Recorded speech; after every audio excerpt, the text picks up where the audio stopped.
Nous avons déjà travaillé avec les femmes comoriennes et nous avons remarqué une excellence dans leur façon de faire.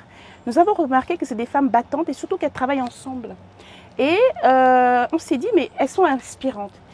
Et en plus, on a découvert que certaines études ont montré que les îles Comores sont premiers au classement des pays qui mettent la femme en première place dans le cadre juridique.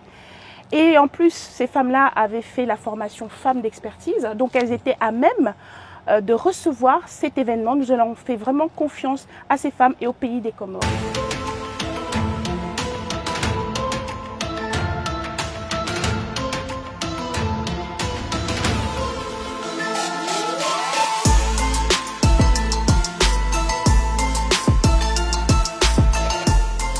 Les attentes, c'est comme vous avez dit, passer d'un entrepreneuriat de subsistance à un entrepreneuriat de développement. Pourquoi? Parce qu'aujourd'hui, l'Afrique a besoin qu'on révèle l'expertise des femmes. Pourquoi? Les femmes sont des piliers de la famille, les femmes sont battantes, persévérantes. Donc on se rend compte que dans le produit intérieur brut, l'impact des femmes n'est que de 23%.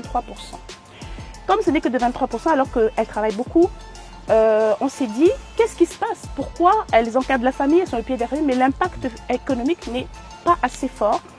On s'est rendu compte qu'il leur fallait un cadre d'expertise pour pouvoir à même valoriser et améliorer leur impact entrepreneurial pour justement mieux impacter le PIB de leur pays respectif. Nous sommes sûrs qu'en impactant le PIB, en devenant des experts économiquement, forcément, elles vont aller dans les hautes strates du pays, même au niveau du pouvoir. Mais l'objectif, c'est pas seulement ça, c'est vraiment de pouvoir mieux éduquer les enfants, de mieux inspirer les jeunes filles, de mieux inspirer la société, ce qu'elles font déjà, mais vraiment qu'on réveille et qu'on révèle l'expert qui sommeille en elles. Parce que notre méthode s'appelle la maïeutique, qui est inspirée du philosophe Socrate, qui est l'art de faire accoucher les connaissances. Et c'est ce que nous voulons pour la femme comorienne. Les Comores, c'est magnifique. On a été accueillis vraiment avec le cœur, avec des fleurs. Vous voyez, j'ai un superbe collier qui sent bon.